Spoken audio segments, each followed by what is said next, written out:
Let us begin with the sentence that changed everything. Chris Hemsworth, sitting on the SmartLess podcast in February 2026, said 6 words that the entire MCU fandom heard simultaneously and immediately lost their collective mind over. He said, "We have some ideas to do something pretty unique again." And then added, "I was talking to Kevin Feige about it." 6 words and a name. That is all it took. Because when Chris Hemsworth says he has been talking to Kevin Feige about doing something pretty unique with Thor, after 15 years of playing one of the MCU's most beloved characters, and after appearing in Avengers Doomsday with more emotional weight than any previous Thor appearance, that is not idle conversation. That is the most deliberately chosen sentence an MCU actor has ever delivered in a podcast interview. And it is the beginning of the Thor 5 story. Here is the complete picture of where Thor stands in 2026 and why this is genuinely the most exciting moment in the character's solo film history, since Kenneth Branagh cast Chris Hemsworth as a god in 2011. Thor is about to appear in Avengers Doomsday on December 18th, 2026. The Russo brothers confirmed his role is central. The trailer showed him praying for the strength to return home to his daughter Love, not as a warrior, but as warmth. The single most emotionally devastating Thor characterization in the franchise's entire run. If he survives Doomsday, and his SmartLess comments strongly suggest he does, he goes directly into Avengers Secret Wars in 2027. And then, post-Secret Wars, after the MCU has completed its soft reboot and streamlined its continuity, Thor 5 arrives in Phase 7 as one of the first standalone films of the new era. Now let us talk about the most exciting creative development in this entire story. Taika Waititi, who directed Thor Ragnarok and Thor Love and Thunder, confirmed in 2025 that he will not be returning for Thor 5. And while Ragnarok was a genuine creative triumph that reinvented the character for a modern audience, Love and Thunder overcorrected so severely into comedy that even Hemsworth himself acknowledged it publicly. On the SmartLess podcast, he said, "With Love and Thunder, it was kind of like a Monty Python sketch, and we took the piss probably a little too much, and there was some backlash," which is the most diplomatically honest self-assessment any MCU actor has ever delivered about their own film on a podcast. But here is what that honesty signals. It signals that Thor 5 is not going to be another Monty Python sketch. It signals that the dramatic turn, the emotional weight, the character complexity, is coming back in a way that Love and Thunder completely abandoned. The name circulating as Taika's replacement is one that genuinely transforms the conversation about what Thor 5 could become.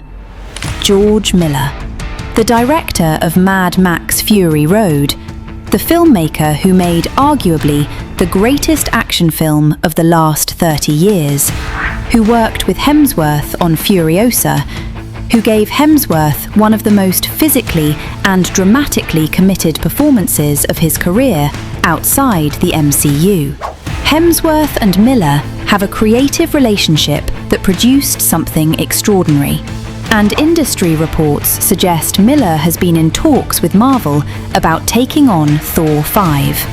If that happens, Thor 5 becomes not just the next MCU Thor film, it becomes one of the most anticipated action films of the decade. Now let us talk about what the story of Thor 5 could actually be. Hemsworth himself described the trajectory perfectly. Kevin Feige told him audiences now expect dramatic turns with the character. Thor 1 was a hero's origin. Thor 2 was a villain's playground. Ragnarok was an anarchic reinvention. Love and Thunder went too far into comedy.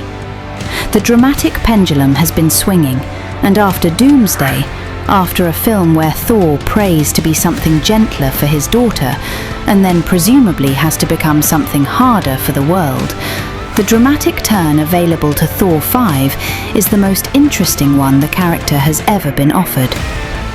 Thor is a father now. Love, his adopted daughter, is the emotional centre of everything he does. A Thor 5 built around the relationship between a god who cannot die watching his mortal daughter grow old, the specific horror of immortality that no Thor film has ever truly confronted, is a film that could make every previous Thor film feel like a warm-up. Tom Hiddleston returning as Loki, in some form, has been reported by multiple sources, which raises the question of which Loki. The character died in Avengers Infinity War, but has existed across timelines and variants and the entire Disney Plus Loki series. The specific Loki from the television show, who sacrificed himself to hold the multiverse together, could theoretically appear in Thor 5 in a way that pays off 6 years of streaming storytelling in a single theatrical scene. And if Natalie Portman's Jane Foster, who died in Love and Thunder, remains dead, or is resurrected by Secret War's multiverse reset, that decision shapes the emotional landscape of Thor 5 more than any other casting choice. Brett Goldstein, who played Hercules in Love and Thunder's post-credits scene, is expected to have a significant role in Thor 5. The Ted Lasso actor, who delivered the single most startling post-credits reveal in Phase 4, has been confirmed as a returning character. And Hercules in the comics is one of Thor's most compelling ongoing rivals. Not a villain exactly, but a god whose competitive relationship with Thor generates stories that do not require a world-ending threat to be compelling. Thor vs. Hercules, two sons of gods, in a George Miller-directed action film after the emotional devastation of Doomsday and Secret Wars, is the specific creative combination that could make Thor 5 the best film in the character's solo run. No official title. No confirmed release date beyond Phase 7 speculation. No confirmed director. But Chris Hemsworth confirmed to Kevin Feige and to the entire world in February 2026 that Thor has a couple more chapters left. And whatever those chapters are, they will not be a Monty Python sketch. 15 years, 9 appearances, one father praying to come home as warmth. The god of thunder is not done. And from what we are hearing, the storm is only just gathering.